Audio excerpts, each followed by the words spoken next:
Hello കൂട്ടുകാരെ, welcome back to our channel black coffee. ഇന്ന് ഞങ്ങളിവിടെ വന്നിരിക്കുന്നത് ഉച്ചയൂണിൻ്റെ ഒരു റെസിപ്പിയുമായിട്ടാണ്. ആദ്യം ഒരു മീൻകറിയാണ് ഉണ്ടാക്കുന്നത്. ചൂരയാണ് ഉപയോഗിക്കുന്നത്.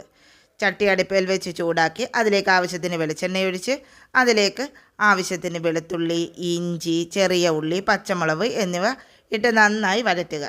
വഴന്നതിലേക്ക് പൊടിവർഗ്ഗങ്ങൾ ചേർക്കണം. കാശ്മീരി മുളക് പൊടിയാണ് ഞങ്ങൾ ഉപയോഗിക്കുന്നത്. 2 ടീസ്പൂൺ കാശ്മീരി മുളക് പൊടി, 1 ടീസ്പൂൺ മല്ലിപ്പൊടി, 1/4 ടീസ്പൂൺ മഞ്ഞൾപ്പൊടി, ആവശ്യത്തിന് ഉലുവാപ്പൊടി എന്നിവ ചേർത്ത് നന്നായി മിക്സ് ചെയ്യുക.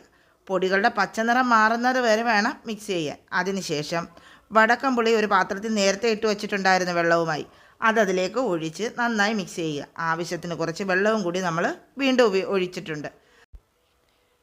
മീൻകറിക്ക് ആവശ്യമായ ഉപ്പ് ചേർക്കുക. അതിലേക്ക് കുറച്ച് തക്കാളിയും കറിവേപ്പിലയും ചേർത്തിട്ടുണ്ട്. നന്നായി വെട്ടിത്തിളയ്ക്കുമ്പോൾ അതിലേക്ക് മീൻ കഷ്ണങ്ങൾ ഇടുക. കുറച്ച് നേരം അടച്ചു വെച്ച് വേവിക്കുക. എണ്ണ തെളിയുന്നത് വരെ വേവിക്കണം. എണ്ണ തെളിഞ്ഞു കഴിഞ്ഞാൽ നമ്മുടെ മീൻകറി റെഡിയായിട്ടുണ്ട്. അടുത്തത് നമ്മൾ ഉണ്ടാക്കാൻ പോകുന്നത് ഒരു മീൻ വറുത്തതാണ്. എല്ലാവർക്കും അറിയാം മീൻ വറുക്കുന്നത്, എന്നാലും ഒന്ന് പറയാം. കുറച്ച് മുളക് പൊടി, മഞ്ഞൾപ്പൊടി, കുരുമുളക് പൊടി, ആവശ്യത്തിന് ഉപ്പ് എന്നിവ വെളിച്ചെണ്ണ ഒഴിച്ച് നന്നായി മിക്സ് ചെയ്യുക. അതിലേക്ക് ചൂര കഷ്ണങ്ങൾ പുരട്ടി വയ്ക്കുക. 1 മണിക്കൂർ ഫ്രിഡ്ജിൽ വെക്കണം. എത്ര നേരം വെക്കുന്നോ അത്രയും നല്ലതാണ്. അതിനുശേഷം ഒരു പാത്രത്തിൽ എണ്ണയൊഴിച്ച് ചൂടാക്കുക. ചൂടായ എണ്ണയിലേക്ക് കുറച്ച് കറിവേപ്പില ഇടുക.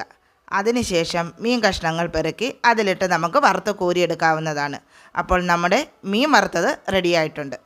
അടുത്തത് നമ്മൾ ഉണ്ടാക്കാൻ പോകുന്നത് ചക്ക വേവിച്ചതാണ്. ചക്ക ചെറുതായി അരിഞ്ഞ് കുക്കറിലേക്ക് ഇട്ട് കൊടുക്കുക. ആവശ്യത്തിന് ചക്കക്കുരുവും കുറച്ച് വെള്ളവും ഉപ്പും ചേർത്ത് ഒരു വിസിലടിച്ചെടുക്കുക. അതിലേക്ക് ആവശ്യമുള്ള അരപ്പ് ചേർക്കുക. അരപ്പിന് വേണ്ടത് തേങ്ങ, ജീരകം, മഞ്ഞൾപ്പൊടി, വെളുത്തുള്ളി, കുരുമുളക്, കാന്താരി, കറിവേപ്പില എന്നിവ മിക്സിയിൽ ഒതുക്കി ചക്ക വെന്ത് കഴിയുമ്പോൾ അതിലേക്ക് ചേർത്ത് നന്നായി മിക്സ് ചെയ്തെടുക്കുക.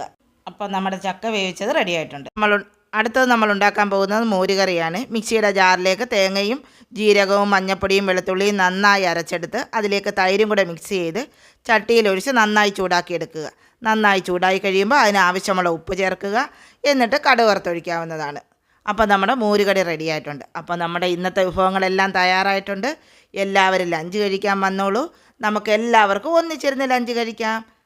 അപ്പോൾ ഇതേപോലുള്ള വീഡിയോസ് നിങ്ങൾക്ക് ആവശ്യമുണ്ടെങ്കിൽ നിങ്ങൾ കമൻറ്റിലൂടെ അറിയിച്ചാൽ ഞങ്ങൾ ഇതേപോലുള്ള വീഡിയോസ് ഇടുന്നതാണ്. അപ്പോൾ എൻ്റെ ഈ വീഡിയോ ഇഷ്ടപ്പെട്ടിട്ടുണ്ടെങ്കിൽ ലൈക്ക് ചെയ്യൂ, ഷെയർ ചെയ്യൂ, സബ്സ്ക്രൈബ് ചെയ്ത് സപ്പോർട്ടും കൂടി ചെയ്യണേ. താങ്ക്